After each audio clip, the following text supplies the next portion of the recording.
Hey guys, welcome to Interesting Video Wild Rift. So today we're back with another Misfortune Updated Complete Guide, but this time for 6.0 B instead of A, and the build has changed a little bit, and my opinions on MF has changed a little bit. I think she's a lot better than what I thought she was after playing her a decent amount.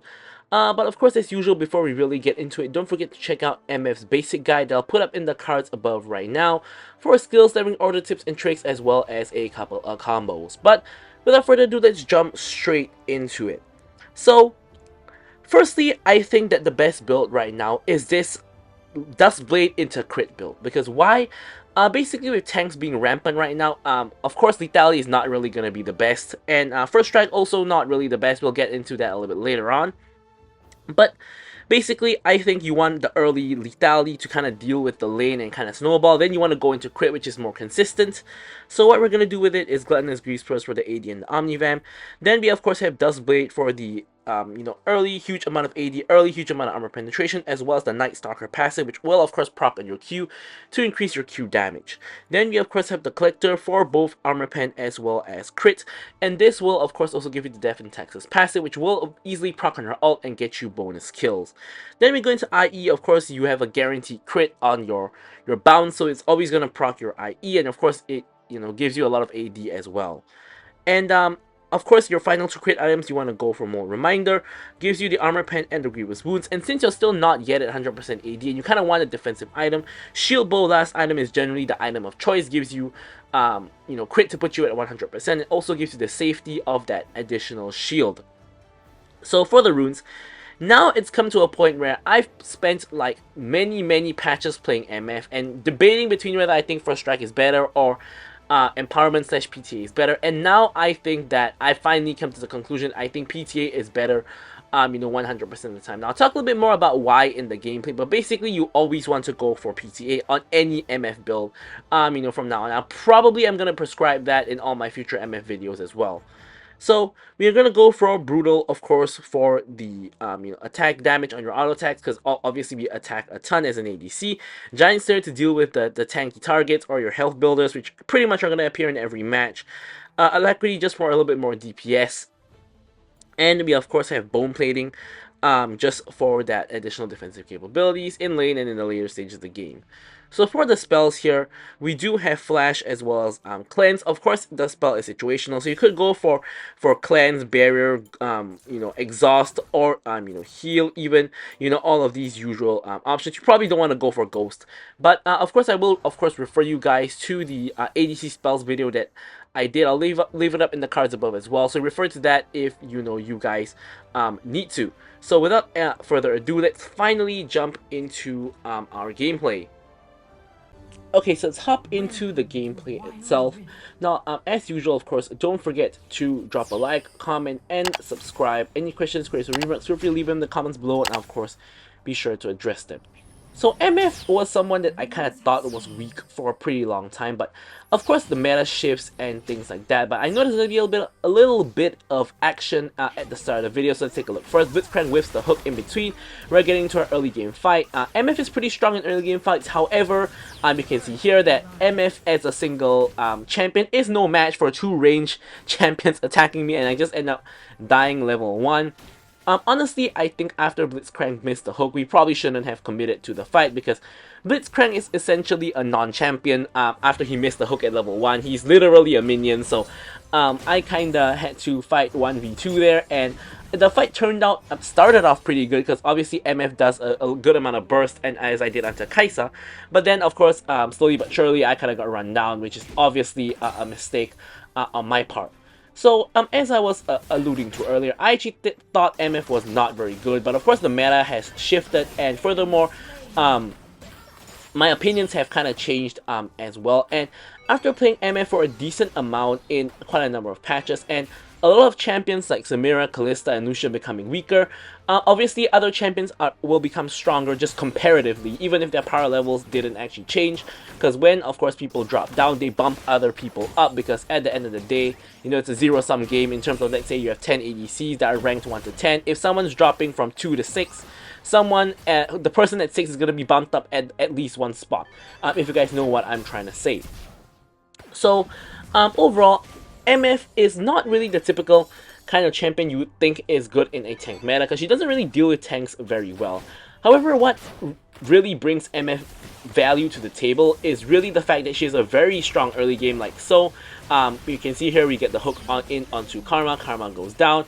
I unfortunately died to Kaisa once again, so I'm 1 and 2. Oh, sorry, 0 and 2 because Blitzcrank got the kill, and Kaisa almost gets Blitzcrank as well. But yeah, the strength of MF is her strong early game. Now clearly I'm not showing that in this video because I'm 0 and 2 and it's not quite working out for me so far. But generally she has a very strong early game and she can kind of bully people, pressure them in lane and kind of get a hit. And with a lead she can do insane amounts of damage. And you guys will probably see that later on in this game. But yeah, so that's kind of her main strength here. Evelyn tries to go on Kaisa, ends up I end up getting the kill on Kaisa because they overchase for the Evelyn. Evelyn ends up getting out scot-free, so finally something's going right in this video. But yeah, so that's kind of really why MF is kind of really good at the moment. Obviously, you also have your pretty good teamfight ultimate, which honestly, not gonna lie, it's pretty hard to hit a good ultimate at this point. Everyone knows what MF does, and no one's gonna be stupid enough to stand in the cone unless, you know, you manage to CC them in it or whatnot. So really, MF kind of becomes more of a Q spammer, as in like her Q does a lot of damage and it's really her main point of damage, which now leads me to my next point. Remember in the loadout section of the video I mentioned how I think PTA is going to be better compared to First Strike.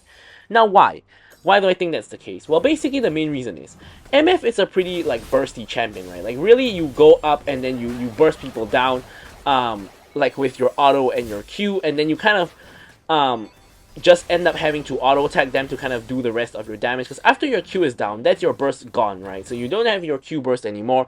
Your E, of course, does slow them and add your passive stacks. And of course your W gives you a attack speed. So why PTA is good is because when you get attack speed from your W and when you stack up both PTA and as well as your passive at the same time, you end up doing quite a bit of DPS. And MF, of course, the old one used to be all about burst. The new one is still kind of about burst, but the thing about taking PTA is now you have both burst and DPS, right? You burst with your Q, then you DPS with your passive as well as with your PTA, and that just makes her a double threat. So with the PTA, she is actually so much better because she does have that option of having the DPS, and you know, sometimes when you use everything, you're stuck in an auto attack battle against Kaisa, Zeri, or Jinx, you know, these kind of hyper carries, you normally will lose that auto attack battle. But with PTA combined with your passive, you do actually have a much better chance of winning the auto attack battle, or at least making it close so your team can clean up, you know, things like that. So basically, I think with that in mind, I don't think I'll be taking First Strike on MF anymore. I think PTA is always going to be the better option. And also, this is gonna kind of transition into my next point as Blitzcrank flashes in for the knockup and gets me a kill onto the Karma. So this leads me to my next point, which is in this particular game, I know I prescribed going for Dustblade as a first item. I'm not sure what Kaisa's doing here. She gets knocked up, eats my ultimate here, and Blitzcrank hooks her back in, and we are able to finish the kill, putting ourselves at 3-2 and 1. You know, huge growth from where we were 0 and 2 just now. So here we get back to safety. We're trying to help out our team. Kane is going under tower for some reason, and he dies as well, and we get another kill, but we don't want to play with fire because we're really low. But here you can see we're going back, completing our first item, Serpent's Fang, instead of going for Dustblade. Now, why is that the case? Well, it's really pretty simple. The enemy team has an absurd amount of shielding, and of course, when that's the case, if your champion can build Serpent's Fang, champions like mainly like MF and Varus can kind of build, and Jin maybe can kind of build Serpent's Fang. Other champions are a little bit more difficult. But yeah, you of course have Karma's E shield, you have the shield on Lux's ult, not Lux's ult, Kaisa's ult, the shield on Lux's W, the shield on Riven's E. So you have basically at least one shielding spell on every champion on the enemy team except for Kane. As we have a little bit of an awkward chase onto the Riven here. But yeah, so here Karma barely survives, Riven runs straight into us and gets bursted, and we get the shutdown onto her. But yeah, so basically, since the enemy team has so much shielding, the value that you get from the anti-shield basically supersedes the value that you can get from any other item, including Dustblade. Although that's a little bit situational, because in some scenarios like you can just burst them down with Dustblade and they don't even have time to shield. But by and large, you know, the anti-shield is just going to be a lot more valuable of an item compared to going for Dustblade in this particular match, just because of how much shielding there is. In most matches, this wouldn't be the case. Like if there's only a Karma, that definitely wouldn't be the case. Even if there's like a Karma and a Kai'Sa, probably I still wouldn't go for anti-shields, because there's Karma and Lux. Is mainly the reason why, and then you add on Kai'Sa and Riven onto the mix as well, and it's a kind of a no-brainer at this point. So here, apparently I'm in a 1v1 against Karma, so I'm checking that bush. No one is near the Karma, because Karma support item is not lit up, which is one of the ways how you can check if anyone's near. You can see Kayn in the river going for Victor. Kai'Sa finally makes it back to lane.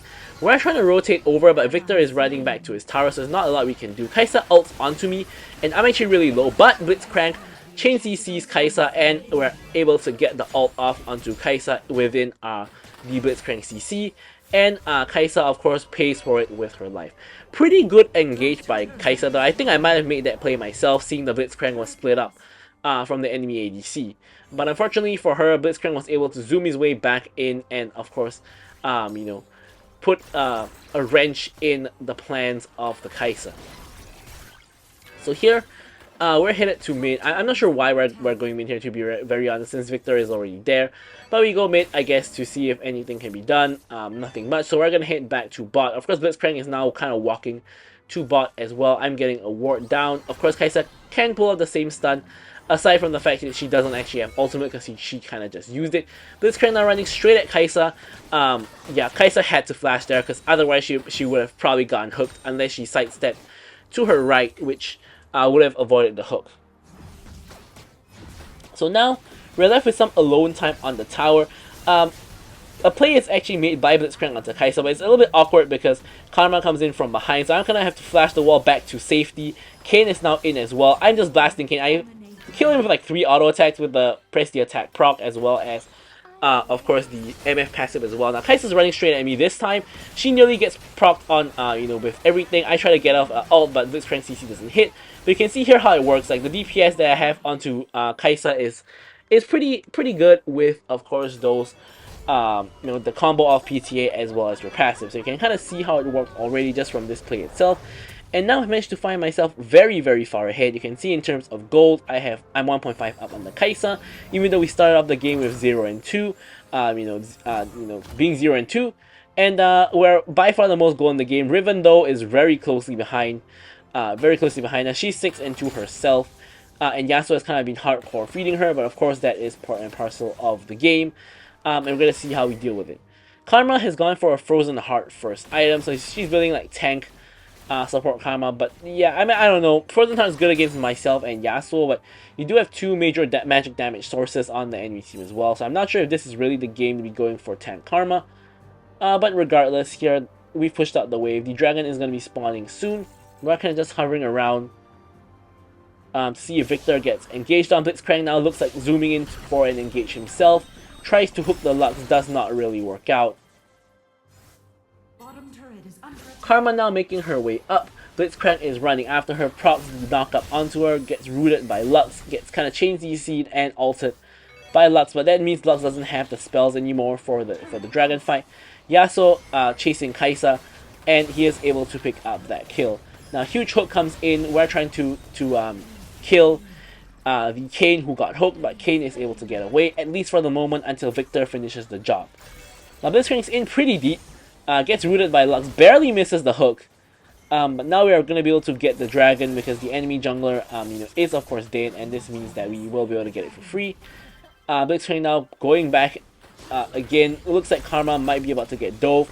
Riven comes in to basically save her support, and is able to, almost able to get a reset onto Blitz, but does not, and instead pays for it with her life.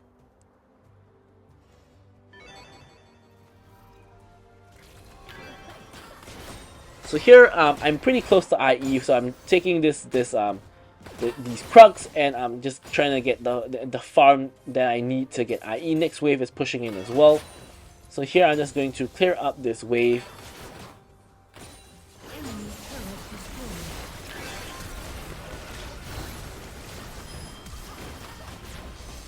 And here Kai'Sa was getting away, but thankfully we were able to hop over, and I believe Rit buff plus the Death and Taxes passive was able to help me get the kill. So that's one of the instances where Collector does actually come in handy.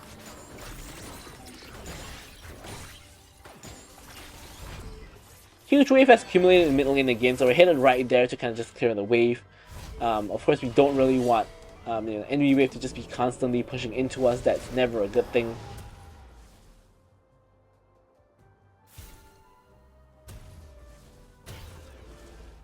Here we recall pick up our IE as well as an additional Executioner's Calling, which will of course be generally useful against the enemy team. Riven with her Sundered Sky. Kai'Sa, probably is going to be building some kind of healing soon. If this is the build I think that it is. But yeah, so of course anti, the Last Whisper is a little bit less useful because the enemy team is not really very tanky whatsoever. Middle turret is under attack.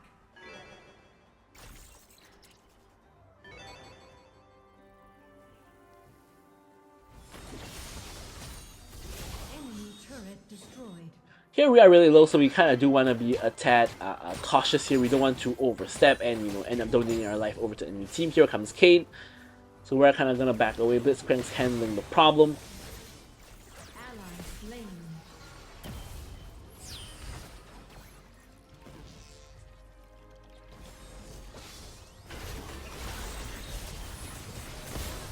And here Kai'Sa does a mad play by jumping into 3 people.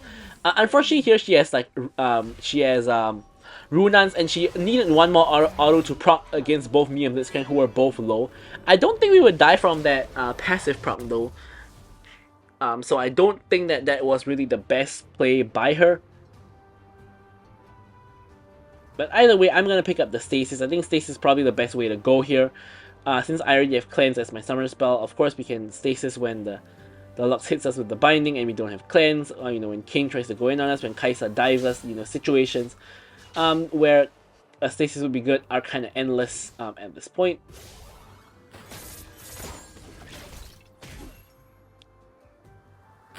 So here the enemy mid lane tower surprisingly is still up, so we really kind of want to get that. Mid lane tower is always a very crucial objective just to open up the map.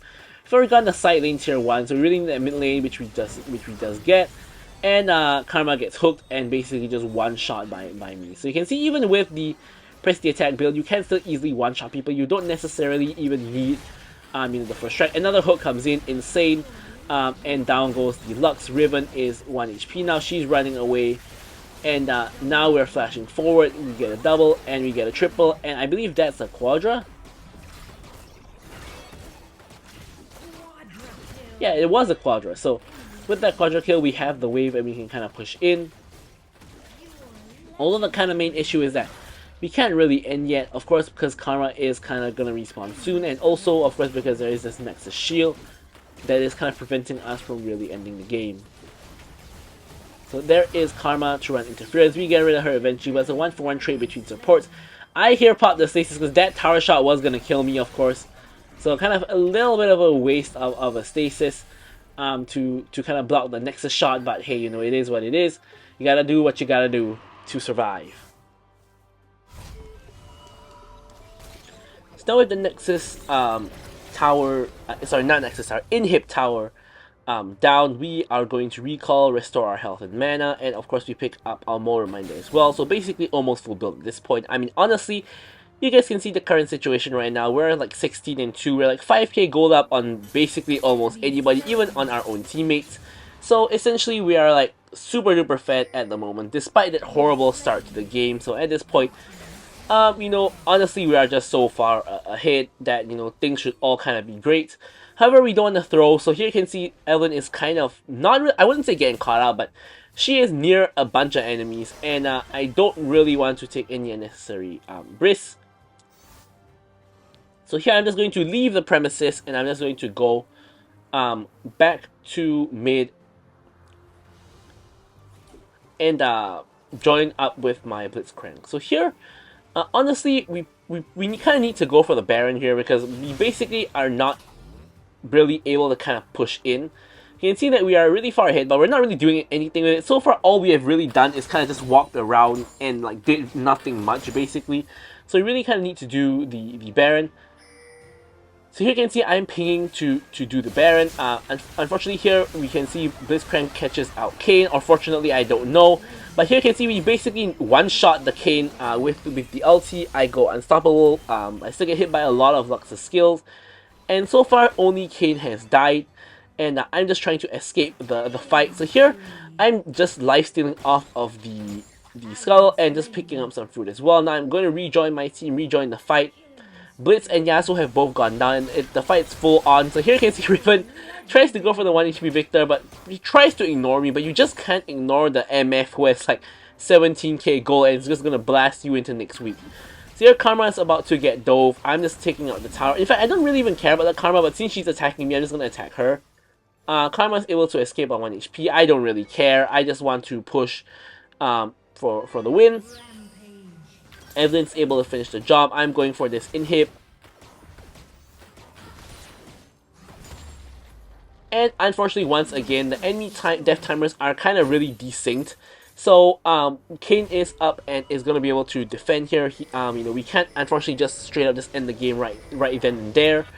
So unfortunately, it's not quite the end of the game yet. And it's honestly to the point that Elder Dragon is now up.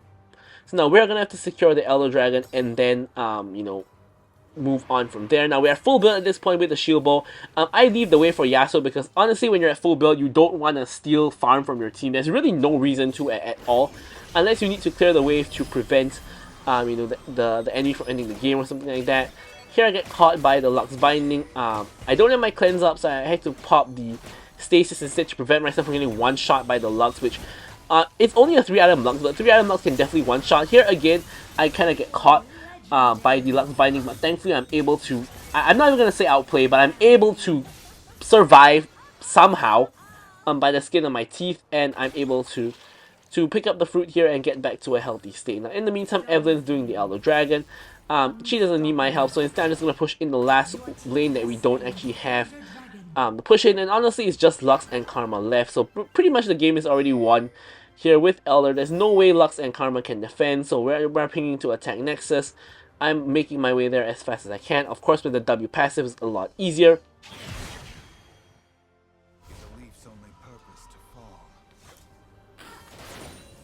And here Yasuo's backing. So this is a very awkward situation again, where we are kind of just trying to end the game. You can see here, we can one-shot the Lux very easily with Elder. We're trying to end the game. Karma is ulting the wave, and Blitzcrank now gets caught, and we don't end the game again.